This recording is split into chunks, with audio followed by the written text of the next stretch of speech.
Hello everyone, this is Sujit Kumar Jha and you are watching Erodo School of Physics। Question number 22 तक हम लोगों ने solve कर लिया था, तो क्वेश्चन नंबर 23 से आगे हम लोग सॉल्व करते हैं। ये सभी क्वेश्चन भी इसी कॉन्सेप्ट पे बेस्ड है कि यदि किसी स्ट्रिंग में टेंशन डेवलप्ड है और पल्स क्रिएट कर दिया गया तो उस पल्स का स्पीड क्या होगा, ठीक है। और लास्ट के कुछ क्वेश्चन 28, 29 जो है ये पावर से रिलेटेड है। उस कॉन्सेप्ट पे भी बेस्ड हम लोग उस क्वेश्चन सबको भी जब सॉल्व करेंगे तो मैं आपको पहले कॉन्सेप्ट बता देने वाला हूँ और आप मेरे साथ क्वेश्चन को सॉल्व करते जा सकते हैं। आप कुछ ऐसा कर सकते हैं जैसे आप क्वेश्चन सॉल्व कर रहे हैं, वीडियो चल रहा है, क्योंकि इसके जो भी कॉन्सेप्ट हैं ये मतलब एक बेसिक लेवल कॉन्सेप्ट पे बेस्ड ये सारे क्वेश्चंस हैं। चलिए शुरू करते हैं समय बिना बर्बाद किए हुए। क्वेश्चन में 23 की बात कर रहे हैं। A 4 kg block is suspended from the ceiling of an elevator through a string having a linear mass density 19.2 into 10 to the power minus 3 kg per meter. Find the speed with respect to string with which wave pulse can proceed on the string if the elevator accelerate up at the rate of 2 meter per second square। तो देखिए इस question को कैसे solve किया जाए।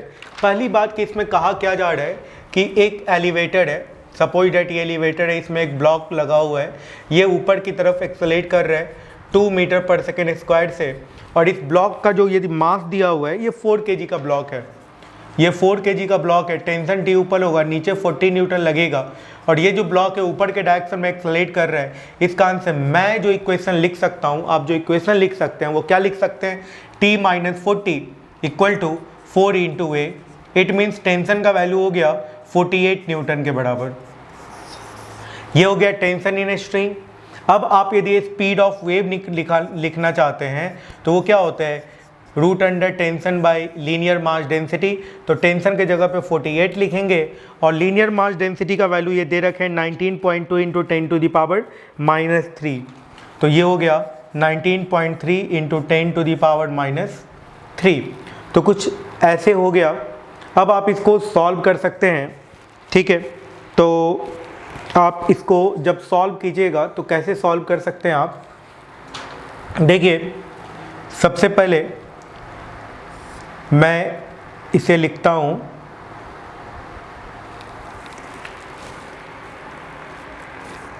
(19.2) है, ठीक है। तो ये अप्रॉक्सीमेट 0.4 से कट जाएगा, है ना। 48 से 0.4 से ये कटेगा और ये आ जाएगा टोटल कितना, 10 टू द पावर 4/4। तो ये आ गया 100/2 दैट इज 50 मीटर पर सेकेंड। और ये जो क्वेश्चन 23 का आंसर हो गया, ठीक है। यहाँ पे 19.2 दिया हुआ था, 19.2 इंटू 10 टू द पावर -3। तो इस तरीके से स्पीड ऑफ वेव जो है वो कैलकुलेट हो चुका है। तो क्वेश्चन में 23 सॉल्व हो गया। 24 की बात करते हैं। क्वेश्चन में 24 में देखिए क्या कहा जा रहा है। यहाँ पे मैं 24 सॉल्व कर देता हूँ आपको। 24 में देखिए क्या कहा जा रहा है। A heavy ball is suspended from the selling of a motor car through a light string. The transverse pulse travel at a speed 60 centimeter per second on the string when the car is at rest and 62 centimeter per second when the car accelerates on horizontal road. Find the acceleration of the car। ठीक है। तो देखिए इसमें क्या है, जैसे ये एक कार है और ये यदि हॉरिजेंटल डायरेक्शन में एक एक्सेलरेशन से एक्सेलरेट करेगा, इधर सूडो फोर्स लगेगा, नीचे mg लगेगा, इधर टेंशन लगेगा, तो कुछ इतना हो जाएगा। और टेंशन का वैल्यू इस केस में हम लोग जानते हैं कि कितने के बराबर होता है, g² + a² के बराबर होता है। कैसे होता है, तो इसको यदि थीटा मानिएगा तो ये थीटा होगा, ऊपर का कॉम्पोनेंट t cos थीटा और इस तरफ का कॉम्पोनेंट t sin थीटा। तो t sin थीटा का वैल्यू कितने के बराबर आ गया, ma के बराबर, और t cos थीटा का वैल्यू आ गया mg के बराबर।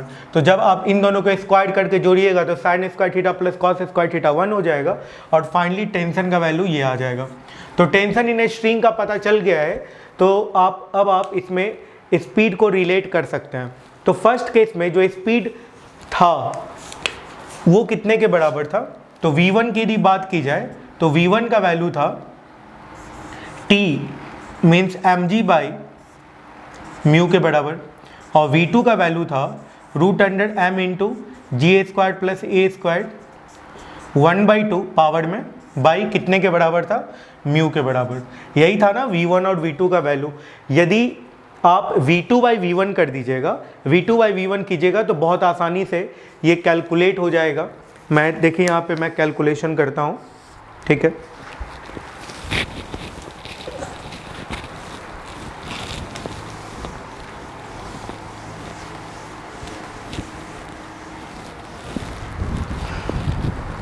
देखिएगा अब यहाँ पे देखिए कैलकुलेशन कैसे करना है, मेन इंपॉर्टेंट है यहाँ पे कैलकुलेशन करना। तो आप v2/v1 यदि कीजिएगा तो ये आ जाएगा m/म्यू कट जाएगा और ये आ जाएगा √g² plus a² to the power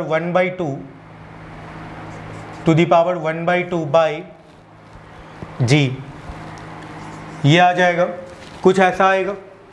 जब आप इसको और सॉल्व कीजिएगा तो यहाँ से g² को कॉमन कर लीजिए तो ये कुछ ऐसा आ जाएगा। g² को कॉमन कीजिएगा तो 1 plus a² by g² to the power 1/2 by g आ जाएगा, ये कैंसिल आउट हो जाएगा। और ये फाइनली ये आ गया 1 plus a² by g² to the power 1/4। अब देखिए v2/v1 में जो रिलेशन है ये बहुत ज़्यादा डिफरेंस नहीं है। v2 का वैल्यू कितना दिया हुआ है 64, 62 और v1 का वैल्यू कितना दिया हुआ है 60। तो इसके बीच में कोई बहुत ज़्यादा डिफरेंस नहीं है। इस कारण से ये जो a जो होगा ये बहुत छोटा होगा, a² का वैल्यू बहुत छोटा होगा g² के वैल्यू से, ठीक है। तो इस तरह के केस में जब डिफरेंस बहुत ज़्यादा नहीं होता है तो आप अप्रॉक्सीमेशन कर सकते हैं। और अप्रॉक्सीमेशन कैसे कर सकते हैं, ये जो पावर जो है ये मल्टीप्लिकेशन में आ जाएगा, ठीक है। तो यहाँ पे हो गया 1 plus a² by 4g² that is equal to 62/60। ये 1 इधर चला गया तो फाइनली a² बाई 4g² का वैल्यू आ गया 2/60, क्योंकि -1 हो जाएगा तो कुछ ऐसा आएगा। ये 4 जो है ये 15 से कट गया, ठीक है। तो यहाँ से आपको a² का वैल्यू फाइनली मिल चुका है। तो a² का वैल्यू हो गया 2/15 इंटू g², ठीक है। 2/15 इंटू g² कुछ ऐसा आएगा। और यहाँ से आप 2/15 इंटू g को यदि ये ऐसा लिख दिए 10 लेके चलना है तो इसको 100 में लिख देता हूँ। तो ये 3 से कट गया, ये 20 से कट गया, मीन्स ये 40/3 आ गया a² का वैल्यू, ठीक है। ये कितने के बराबर आ गया 40/3 आ गया। तो ये अप्रॉक्सीमेट आ जाएगा 13.3, ठीक है। तो ये अप्रॉक्सीमेट आप यहाँ पे देख सकते हैं कि ए का वैल्यू अप्रॉक्सीमेट 3.5 मीटर पर सेकेंड स्क्वायर के अप्रॉक्सीमेट मैं बोल रहा हूँ। मतलब आप इसको कैलकुलेट कर सकते हैं कि a² का वैल्यू यदि 13.3 है तो a का जो वैल्यू होगा क्या होगा। तो यहाँ पे आप कैलकुलेट कर सकते हैं। तो यही 3.5 मीटर पर सेकेंड स्क्वायर के आसपास आएगा, जो भी आए। तो आप इसको लिख सकते हैं। ये क्वेश्चन नंबर 24 था। अब हम लोग क्वेश्चन नंबर 25 में चलते हैं, ठीक।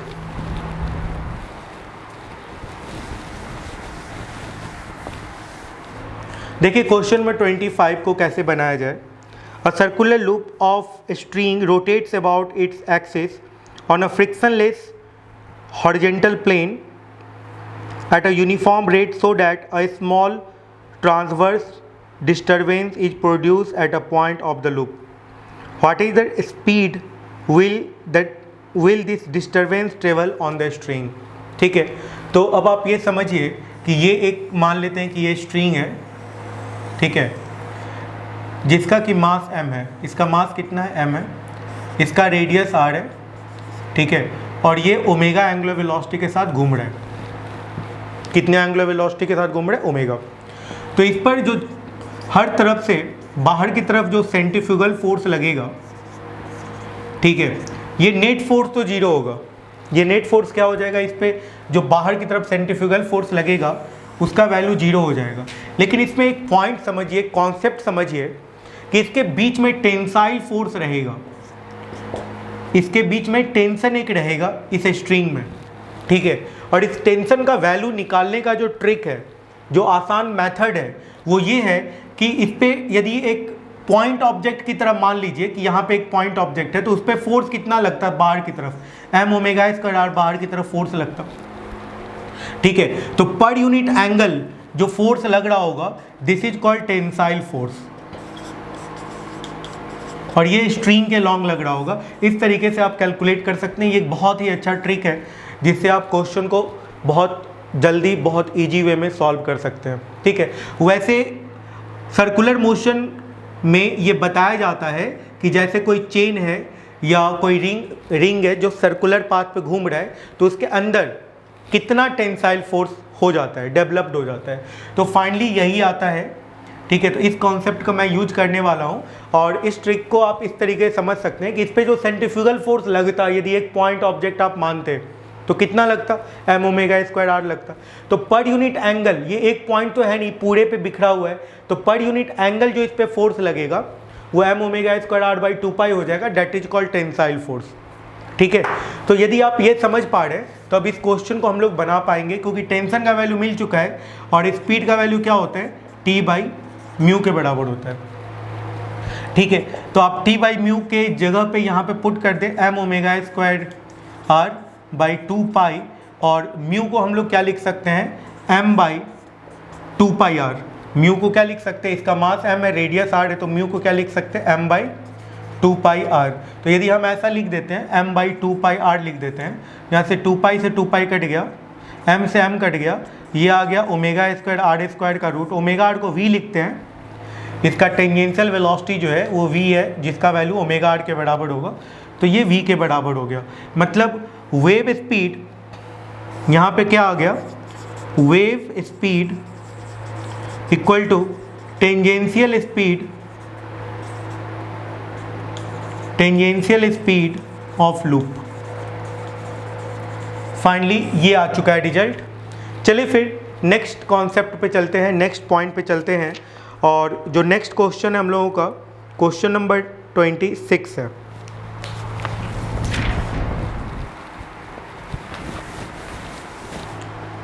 तो क्वेश्चन नंबर 26 में चलते हैं। देखिए इस क्वेश्चन में क्या कहा जा रहा है कि एक a heavy but uniform rope of length L is suspended from a ceiling.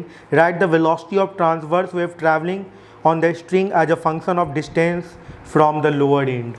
Okay, तो ये फर्स्ट पार्ट में कहा जा रहा है, if the rope is given a sudden sideways jerk at the bottom, how long will it take for the pulse to reach the ceiling? ये second part है इस क्वेश्चन का। देखिए इन दोनों पार्ट को बनाते हैं, उसके बाद थर्ड पार्ट पे चलते हैं। देखिए ये एक स्ट्रिंग है, एक मैसिव स्ट्रिंग है जिसका लेंथ L है।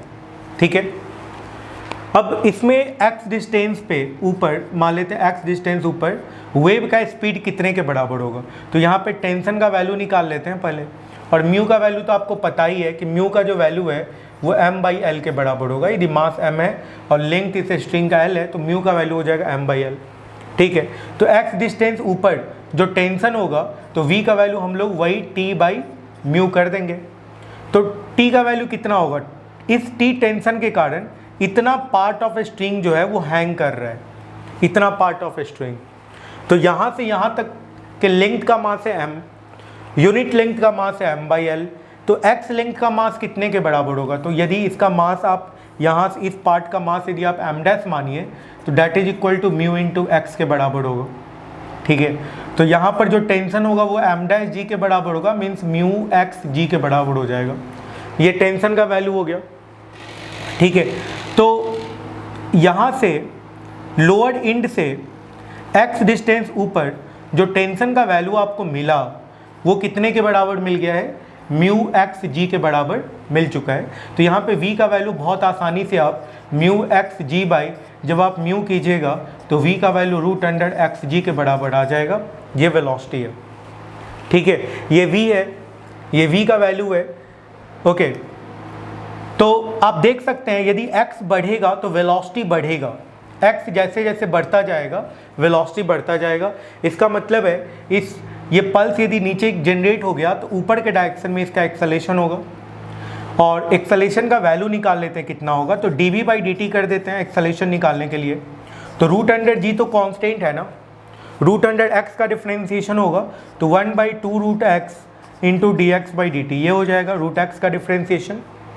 ठीक है, तो यहाँ से आप देख सकते हैं dx बाई dt का वैल्यू कितने के बराबर था, v है ना, ये dx बाई dt क्या है, v है, और v का वैल्यू कितने के बराबर है, यही v है, dx बाई dt है ये। तो यहाँ पे मैंने लिख दिया, देखिए ये रूट जी हो गया, तो root G by 2 root X into D X by D T को v लिख दिया, तो root under X into G हो गया, तो रूट एक्स कट गया, तो ये आ गया g बाई 2। मीन्स यहाँ पर जो पल्स जनरेट हो गई थी, आप बॉटम पे पल्स जनरेट करते हो तो ऊपर के डायरेक्शन में वो g बाई 2 एक्सेलेरेशन से एक्सेलरेट करेगा। जैसे जैसे ये पल्स ऊपर के डायरेक्शन में ट्रेवल करेगा, इसका वेलोसिटी बढ़ता जाएगा, इसका स्पीड बढ़ता जाएगा, और कितने रेट से बढ़ेगा, g बाई 2 मीटर पर सेकेंड स्क्वायर से बढ़ेगा, 5 मीटर पर सेकेंड स्क्वायर से बढ़ेगा इसका रेट।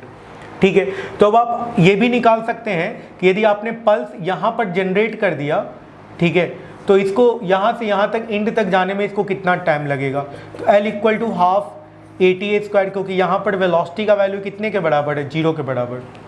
ठीक है, तो यहाँ पे क्या हो जाएगा, L equal to half ATA square, तो यहाँ पे हाफ हो गया, A के जगह पे मैंने g बाई 2 लिख दिया, TA स्क्वायर हो गया यहाँ पे, तो t का वैल्यू यहाँ से आपको मिल गया 2 रूट अंडर L बाई जी। इतना टाइम लगेगा इस पल्स को यहाँ से क्रिएट, यहाँ पे डेवलप होके यहाँ तक पहुँचने में। ओके, अब ये फर्स्ट पार्ट और सेकेंड पार्ट दोनों बन चुका है। ठीक है, फर्स्ट पार्ट और सेकेंड पार्ट ये दोनों बन चुका है, तो अब थर्ड पार्ट पे चलते हैं। थर्ड पार्ट में देखिए इस क्वेश्चन में क्या कहा जा रहा है, a particle is dropped from the ceiling at the instant the bottom end is given the jerk, where will the particle meet the pulse. देखिए यहाँ से एक पार्टिकल को गिरा दिया गया और एक पल्स को यहाँ पे जनरेट कर दिया गया। अब इसका इनिशियल वेलोसिटी 0 है, इसका भी इनिशियल वेलोसिटी 0 है, कहीं पे जाके ये कोलाइड करता है, ये पार्टिकल यहाँ पे आ जाता है, ये पल्स भी यहाँ पे ऊपर जाके मिलता है इससे। तो यहाँ पर ये देखना है, ये पॉइंट है कि नीचे से कितने डिस्टेंस पे ये जाके मिलेगा।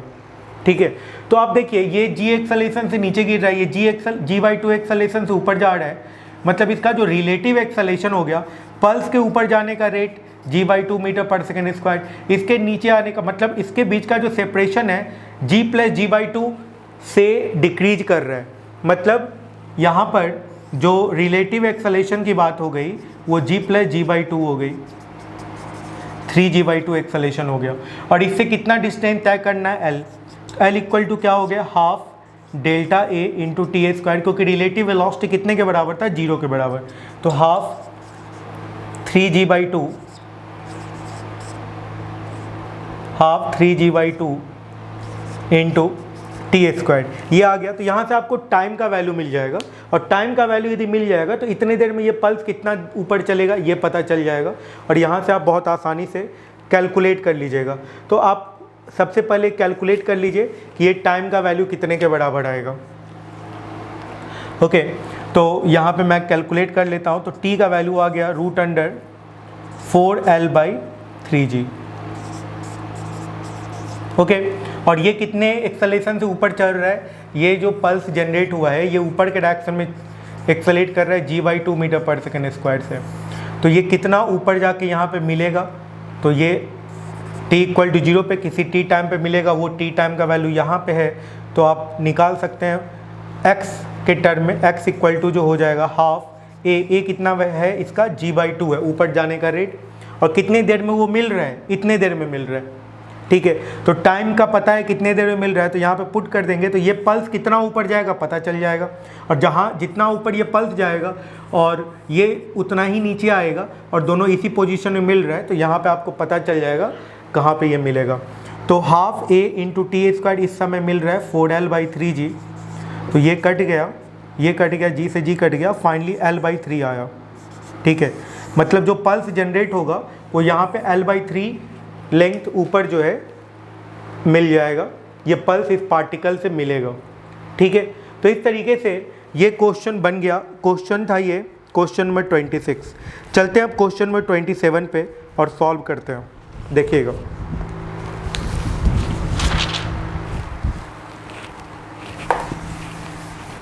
तो अब क्वेश्चन नंबर 27 को सॉल्व कर लेते हैं। Two long string A and B each having linear mass density 1.2 into 10 to the power minus 2 kg per meter are stretched by different tension 4.8 Newton and 7.5 Newton respectively। इसका मतलब है identical string है, long identical string है, लेकिन दोनों में tension का value अलग अलग दिया है। एक में 4.8 न्यूटन दिया है और दूसरे में 7.5 न्यूटन टेंशन का वैल्यू दिया हुआ है। देखिए आगे पढ़ते हैं। Are kept parallel to each other with their left end at x equal to 0। Wave pulse are produced on the string at the left end at t equal to 0 on a string A and at t equal to 20 millisecond on a string B. When and where will the pulse on B overtake that on A? तो सबसे पहली बात question को समझ लेते हैं क्या कहा जा रहा है। क्वेश्चन में कहा जा रहा है कि दो आइडेंटिकल स्ट्रिंग है, एक स्ट्रिंग मैं ये बना देता हूँ, यहाँ बना देता हूँ, दूसरा स्ट्रिंग मैं नीचे बना देता हूँ, ठीक है ना। इसमें जो टेंशन है इसका वैल्यू 4.8 न्यूटन दे रखे हैं और इसमें जो टेंशन है इसका वैल्यू 7.5 न्यूटन दे रखे हैं, ठीक है। इसको T1 इसको T2 और म्यू का वैल्यू दोनों के लिए ही सेम है और म्यू का वैल्यू लीनियर मास डेंसिटी का जो वैल्यू दे रखे हैं ये 1.2 इंटू 10⁻²। म्यू का वैल्यू दिया 1.2 इंटू 10⁻² kg पर मीटर, ये म्यू का वैल्यू दिया हुआ है। तो यहाँ से आप इसमें v1 और इसमें स्पीड जो है, इसमें वेव का स्पीड इसमें वेव का स्पीड निकाल सकते हैं। तो v1 का वैल्यू क्या हो जाएगा √T/μ और जब आप इसको पुट कीजिएगा तो 4.8/1.2 into 10⁻² that is equal to 20 metre पर सेकेंड। और v2 जो आ जाएगा ये भी T/μ करेंगे और 7.5/1.2 इंटू 10⁻² दैट इज 25 मीटर पर सेकेंड, ये स्पीड आ जाएगा।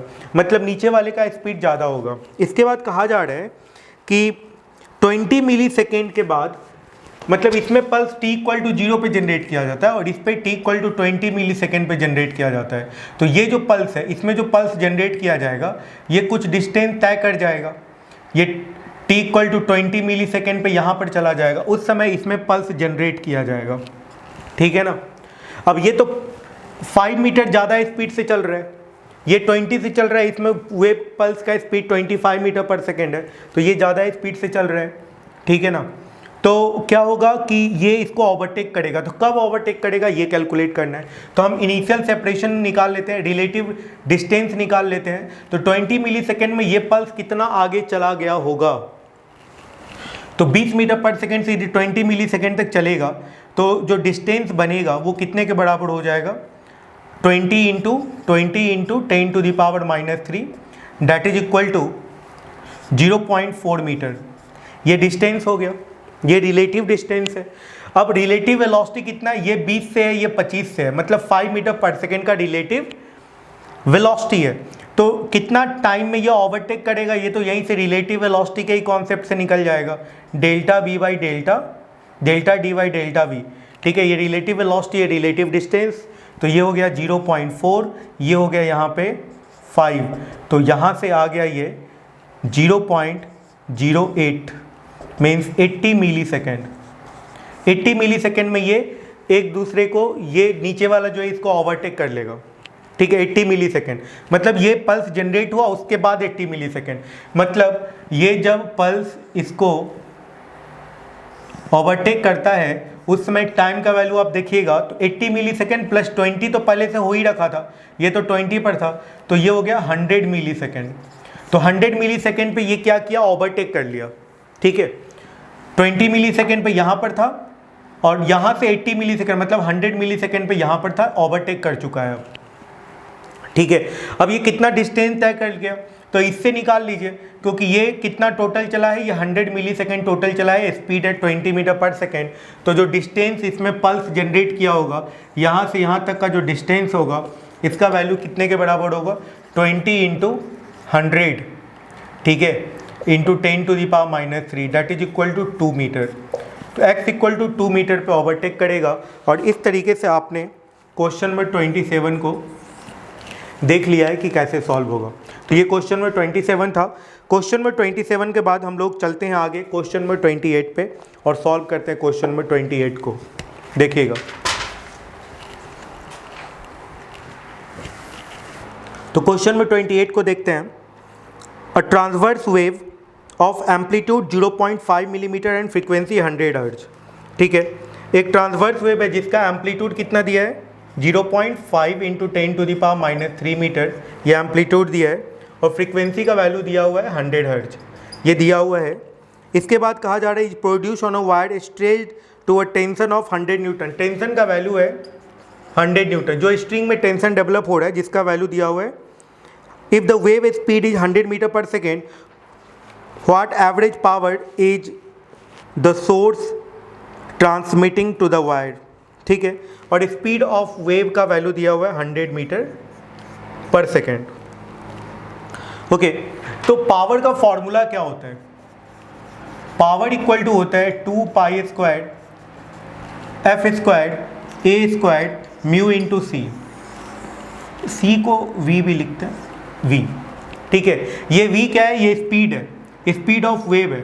ठीक है, ये म्यू क्या है? लीनियर मास डेंसिटी है, ये लीनियर मास डेंसिटी है। ठीक है, और ये क्या है? वेलोसिटी ऑफ वेव है, स्पीड ऑफ वेव है। इस फॉर्मूले को यदि आप भूल जाते हैं तो इसका याद रखने का एक तरीका भी है। जैसे काइनेटिक एनर्जी या टोटल मैकेनिकल एनर्जी आपने एसएचएम में पढ़ा होगा, कितने के बराबर होता है? Half M omega square A square. ठीक है, ये मैकेनिकल एनर्जी होता है। तो डीएम मास का मैकेनिकल एनर्जी क्या हो जाएगा? डीएमई। डीई का वैल्यू कितने के बराबर हो जाएगा? डीएम मास के लिए डीई मैकेनिकल एनर्जी डीई होगा। ठीक है, अब यहाँ पे क्या करते हैं? डीएल से मल्टीप्लाई करते हैं, डीएल से डिवाइड कर देते हैं, तो डीएम बाई डीएल क्या हो जाएगा? लीनियर मास डेंसिटी हो जाएगा। ठीक है, और तो डीई का वैल्यू यहाँ से हो गया हाफ म्यू, और ओमेगा को लिख देते हैं 2 पाई एफ। ओमेगा को तो 2 पाई एफ लिखा ही जाता है ना, 2 पाई एफ एंगुलर फ्रीक्वेंसी है ये। तो ये इसका स्क्वायर क्या हो जाएगा? 4 पाई स्क्वायर एफ स्क्वायर। ठीक है, ए स्क्वायर इंटू डी एल, और यदि इधर डी टी इधर डी टी से डिवाइड कीजिएगा तो D L by D T क्या हो गया? Speed of wave. ठीक है, तो फाइनल इक्वेशन जो है यही आ जाएगा। यहाँ से 2 से 2 कट जाएगा, 2 pi square F square A square D L by D T V हो गया, और एक लीनियर मास डेंसिटी म्यू है यहाँ पे। ठीक है, तो आपको लीनियर मास डेंसिटी इसमें नहीं दिया हुआ है, तो लीनियर मास डेंसिटी को हम लोग सबसे पहले कैलकुलेट कर लेते हैं। और लीनियर मास डेंसिटी निकलेगा कैसे? तो v का वैल्यू होता है t बाई म्यू। ठीक है, और v का वैल्यू दिया हुआ 100, तो 100 इधर दोनों तरफ स्क्वायर कर देते हैं, तो 100 का स्क्वायर टेंशन बाई म्यू, तो टेंशन का वैल्यू हो गया 100 बाई म्यू का वैल्यू निकालना है आपको, ये कैंसिल आउट हो गया, और यहाँ से आपको म्यू का वैल्यू हो गया 1/100। ओके, जब आपको म्यू का वैल्यू पता चल चुका है, लीनियर मास डेंसिटी पता चल चुका है, तो अब आप पावर कैलकुलेट कर सकते हैं। फॉर्मूले में पुट कर दीजिए 2 into pi square. Pi square का वैल्यू अप्रॉक्सीमेट 10 होता है, थोड़ा सा 10 से कम होता है, ठीक ना, तो थोड़ा सा कम कर लेंगे, लेकिन पाई स्क्वायर का वैल्यू हम लोग 10 लिख देते हैं। एफ स्क्वायर, एफ का वैल्यू है 100, तो ये हो जाएगा 10⁴ 100 का स्क्वायर। एम्पलीट्यूड का स्क्वायर ये 1/2, एक तरीके से ये क्या है? 1/2 इंटू 10⁻³ है ना, तो ये क्या हो जाएगा? ये हो जाएगा 1/4 इंटू 10⁻⁶, तो ए स्क्वायर भी हो गया। म्यू का वैल्यू, तो म्यू का वैल्यू 1/100 हो गया, 1/100 म्यू का वैल्यू हो गया। और वी का वैल्यू भी 100 दिया हुआ है, वी का वैल्यू कितना है? 100, तो ये 100 इससे कट गया, और क्या आ रहा है? देखिए ये 2 से कट गया, यहाँ पे क्या आ रहा है? 10⁻⁻1, 1/2 इंटू 10⁻⁻1, इसको 100 यदि कर दें तो बाई 2 इंटू 10⁻3, तो ये 50 मिली वाट आ जाएगा। तो इससे थोड़ा सा कम आएगा, तो पावर का वैल्यू अप्रॉक्सीमेट 49 मिली वाट के बराबर आ जाएगा। ये फाइनल आंसर हो गया। ठीक है, तो इस तरीके से ये क्वेश्चन बन जाएगा। ये क्वेश्चन था क्वेश्चन नंबर 28। ये क्वेश्चन नंबर 28 को मैंने सॉल्व किया है। आगे बढ़ते हैं, अब क्वेश्चन नंबर 29 पर चलते हैं, ठीक ना।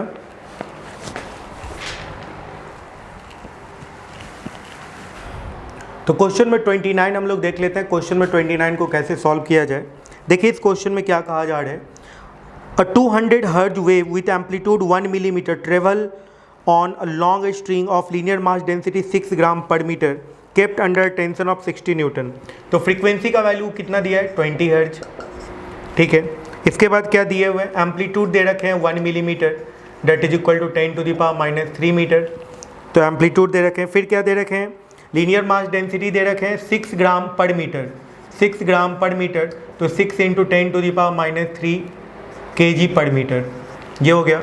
इसके बाद क्या दे रखा है, टेंशन इन ए स्ट्रिंग। तो टेंशन इन ए स्ट्रिंग दिया हुआ है इसमें 60 Newton, 60 Newton tension in a string दिया हुआ है।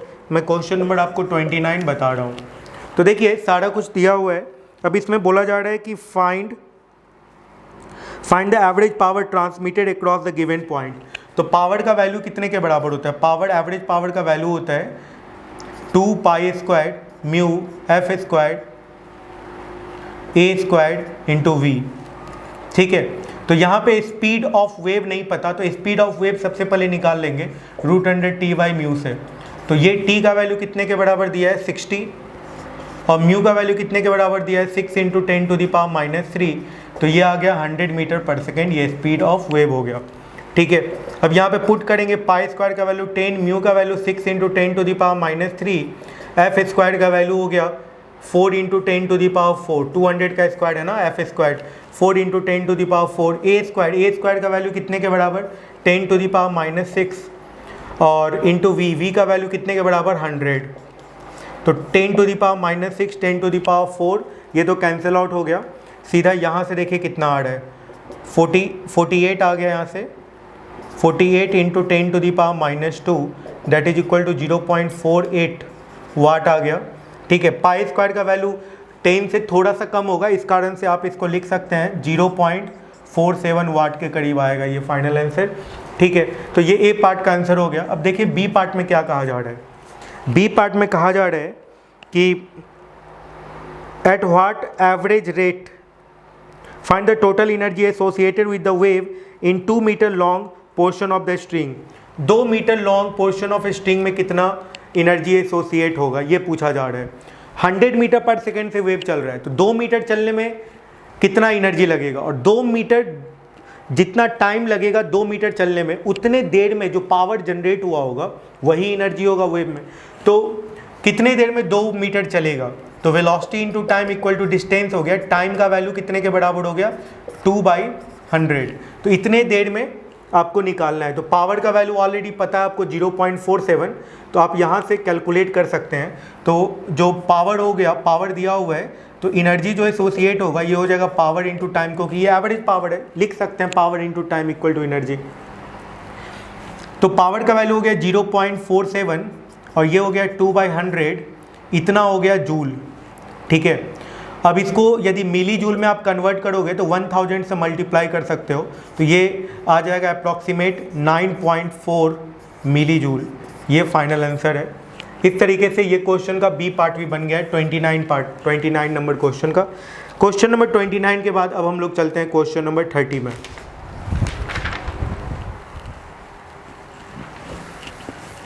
तो देखिए क्वेश्चन नंबर 30 में क्या कहा जा रहा है। A tuning fork of frequency 440 hertz is attached to a long string of linear mass density 0.1 kg per meter। तो फ्रीक्वेंसी ऑफ ट्यूनिंग फॉर्क दिया हुआ है 440 हर्ट्ज दिया हुआ है। ठीक है, और लीनियर मास डेंसिटी स्ट्रिंग का दिया हुआ है 0.01 kg पर मीटर, ये दिया हुआ है। ठीक है, इतना कुछ दिया हुआ है। इसके बाद देखिए kept under tension of 49 Newton, tension का वैल्यू दिया हुआ है 49 न्यूटन के बराबर। इसके बाद करें the fork produce transverse wave of amplitude 0.5 millimetre. ठीक है, तो एम्पलीट्यूड जो दिया हुआ है वो 0.5 मिलीमीटर है, तो इसको लिख देंगे 1/2 × 10⁻³ मीटर। यह एम्पलीट्यूड हो गया। एम्पलीट्यूड का वैल्यू हो गया। Find the wave speed and the wavelength of the wave. ठीक है, तो वेव स्पीड, सबसे पहले वेव स्पीड निकालते हैं हम लोग। तो वेव स्पीड निकालने के लिए क्या करेंगे, t/μ करेंगे, और t का वैल्यू कितने के बराबर 49 के बराबर, म्यू का वैल्यू कितने के बराबर 0.01 के बराबर, तो ये आ गया 70 मीटर पर सेकेंड। ये आ गया वेव स्पीड। वेवलेंथ की बात की जाए तो वेवलेंथ v इक्वल टू क्या होता है लैम्डा इंटू फ्रिक्वेंसी। तो यहाँ से वेवलेंथ मिल जाएगा आपको। तो v का वैल्यू दिया हुआ है 70 और फ्रीक्वेंसी का वैल्यू दिया हुआ है 440। ठीक है, तो यहाँ से आपको वेवलेंथ का वैल्यू मिल जाएगा, और वेवलेंथ का वैल्यू आ जाएगा कितने के बराबर आएगा, अप्रॉक्सीमेट 16 सेंटीमीटर के बराबर आएगा जब आप इसको कैलकुलेट कीजिएगा तो। ठीक है, ये मीटर में आएगा 0.16 मीटर, तो 16 सेंटीमीटर आप लिख सकते हो। ठीक है, तो इस तरीके से ये आ गया। Find the maximum speed and acceleration of the particle. तो मैक्सिमम स्पीड आपको निकालना है, तो v मैक्सिमम का वैल्यू कितने के बराबर हो गया, ओमेगा a के बराबर, या इसको लिख सकते हैं 2 पाई एफ ए। और a मैक्सिमम का वैल्यू कितने के बराबर हो गया, ओमेगा स्क्वायर a के बराबर, तो ये आ गया 4 पाई स्क्वायर एफ स्क्वायर a। ठीक है, सारा वैल्यू दिया हुआ है, एम्पलीट्यूड भी दिया हुआ है, फ्रीक्वेंसी भी दिया हुआ है। एक्चुअली क्या है, वेव एक चलता फिरता एसएचएम है, इसलिए जो वेव में पार्टिकल एसएचएम में पार्टिकल का स्पीड लिखते हैं, वही वेव के केस में भी पार्टिकल का स्पीड हो जाएगा। ठीक है, तो 2 पाई एफ ए और 2 पाई स्क्वायर एफ ए करके आप कैलकुलेट कर सकते हैं। यहाँ पे मैक्सिमम स्पीड सारा वैल्यू दिया हुआ है, पुट कीजिए, कैलकुलेट कीजिए। नेक्स्ट पार्ट में क्या कहा जा रहा है, find the maximum speed at what average rate is the tuning fork transmit energy to the string. Power calculate करना है। रेट ऑफ ट्रांसमिट एनर्जी को क्या कहते हैं हम लोग, पावर। ये कितने के बराबर होता है, 2 pi square mu F square A square into V. ठीक है, तो सारा वैल्यू दिया हुआ है, देख लीजिए, 2 इंटू पाई का स्क्वायर 10 हो गया अप्रॉक्सीमेट, म्यू का वैल्यू दिया है 0.1, तो ये हो गया 10 to the power -2, F square 440 का स्क्वायर हो जाएगा। ठीक है, एम्पलीट्यूड का स्क्वायर इसका 1/4 इंटू 10 टू द पावर -6 हो जाएगा। और वेव स्पीड हम लोगों ने कैलकुलेट किया है, कितना निकाला है, 70 मीटर पर सेकेंड, तो ये 70 हो जाएगा। यहाँ से आप पावर का वैल्यू कैलकुलेट कर सकते हैं। तो इस तरीके से क्वेश्चन नंबर 30 भी बन चुका है। चलिए फिर नेक्स्ट क्वेश्चन में चलते हैं, क्वेश्चन नंबर 31 पर।